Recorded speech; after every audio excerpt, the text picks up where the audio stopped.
Previous video I showed you this old art book by Thames and Hudson, How to Paint and Draw. I bought this in 1973. There wasn't a huge choice and I didn't find it as inspiring as I'd hoped it would be. There was a lot of writing, not so many pictures, and they had a huge section on human anatomy, but really not such good information on other aspects of art that I really would have liked to have learnt about. So I said that I would compare this book with a modern equivalent.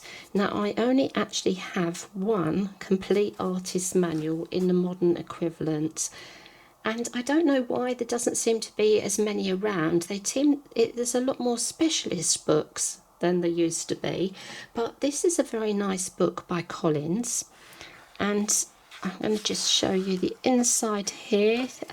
It's a definitive guide to materials and techniques for painting and drawing. Now it was first published in 2005 and this edition was 2013, which is when I bought this, and it is still available now, and it was created by Simon Jennings. Now when this arrived, I saw a preview of it and I thought it was so beautiful and colourful that it has to be a great book. So I bought this and I was very surprised at how big and heavy the book is, but I did love it, and it has a lot of pages. As you can see here, we have a lot of pages in here and lots of information. So we've got supports, drawing media, painting media, where shall I start, drawing and sketching, painting techniques, colour and composition, what shall I paint, the studio, and a gallery of art. So we have all the usual bits and pieces in the beginning, but it starts from the beginning of preparing to paint, whether that is oil or watercolour. And I love this bit on stretching paper. Now, one of the first things I learned at art college was how to stretch the paper. Everybody stretched their paper back then.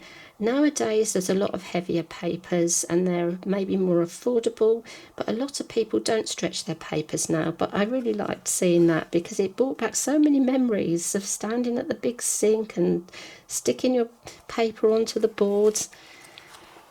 And I don't know, just so many memories came back in this book. Drawing media. So we have a lovely section on drawing, and I really did enjoy looking at this because it goes into a lot more detail. This is a bit that obviously interested me, was pen and ink. It's got your technical pens, fountain pens, different types of ink. And I did think that that was a really nice section to have in there. So much on painting and drawing. You've even got accessories, painting media. So it starts with oil paints, but it goes through all the different mediums. So you've got, of course, there's a lot on watercolour, but for each section it will go through the paints, the brushes, and everything you need to start out. I think that the watercolour brushes very interesting because when I first went to art college we only had sable brushes and squirrel brushes. I think we didn't have any synthetic brushes at all. They were not very good, but now I only use synthetic brushes and they are so vastly improved from how they used to be. So I really love the synthetic brushes these days. It also has acrylics and gouache in here, which is really nice. They were completely missing from the other book. And we have lots of little bits on where shall I start. So choosing your subject, how to set yourself up in your studio. Not everyone has room for a big studio, but it does talk about small spaces as well, painting outside.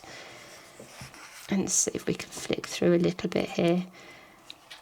Painting techniques, so this is the actual techniques, whether you're in oil painting, watercolour, acrylics, everything is in there. A lot on watercolour, which is nice. I guess a lot of people maybe start with watercolour. Here we are, lovely poppies here. Acrylic techniques, it's a bit about pigments. Doesn't seem to go into the chemistry, which the other book was much more interested in the chemistry of pigments, but if that's something you're interested in, you can always find out online. Colours, I think colour is so important. because without colour we'd all be painting in black and whites.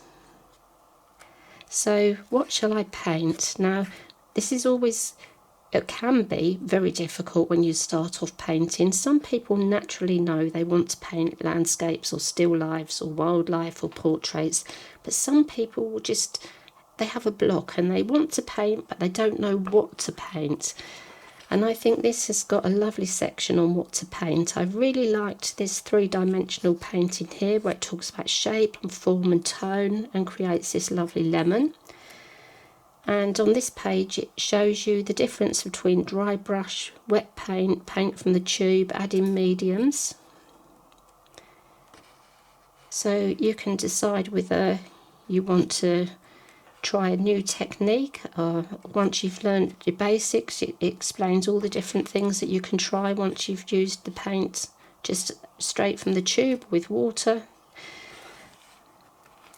And I do think this is a lovely book when you're just starting out, or even if you've been painting for a little while and you want to learn a little bit more about a different type of painting.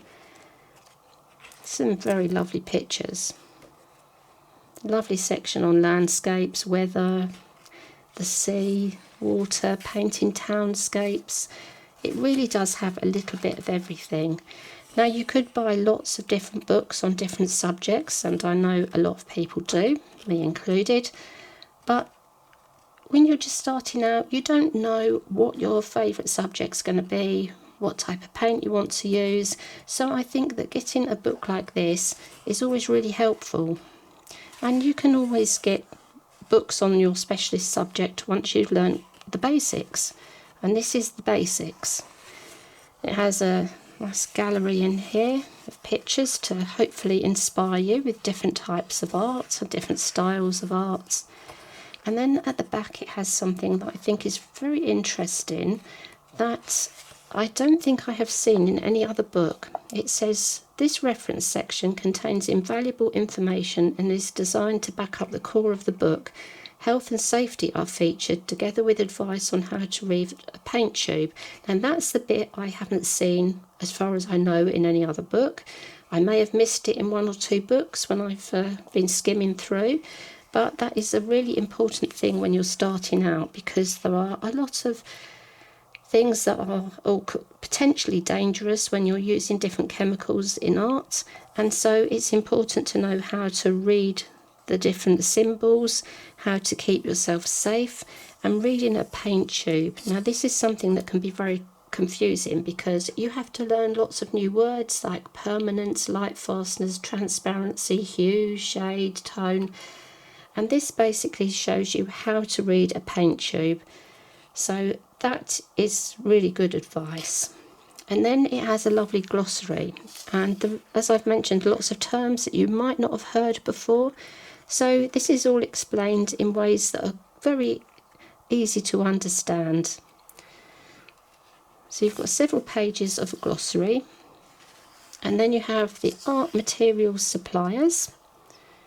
And then quite a long index, because this book packs a lot into it, and it's also very easy to read the print, very easy to find what you're looking for. So if you are just starting out, or you've been painting for a little while, you want to expand your knowledge, I would recommend this is a very nice book. And of course, once you've decided what you want to paint and you want a little bit more help, a little bit more specialist subjects, then there are lots of lovely books around. So I'd recommend you check out all the different books, do some comparisons. Of course, I have my favourite publisher, which is Search Press, and they do wonderful books that are quite affordable and absolutely excellent quality. But I would suggest that when you don't know what you're doing, read the reviews on books, listen to other people, watch the flick-throughs that you get on YouTube, see what's in a book before you commit to buying a book that you may not find useful. And you can get books online sometimes. Maybe you might still use a library. I think people still use them. I used to frequent the library every week and check out the art books, but say now I just buy the books I want. So I'm fortunate that that's something I've been able to do over the years, but then I don't spend money on other things. My money goes on my books and my art. So by all means, if you're looking for a complete artist manual, I think this would be a brilliant place to start.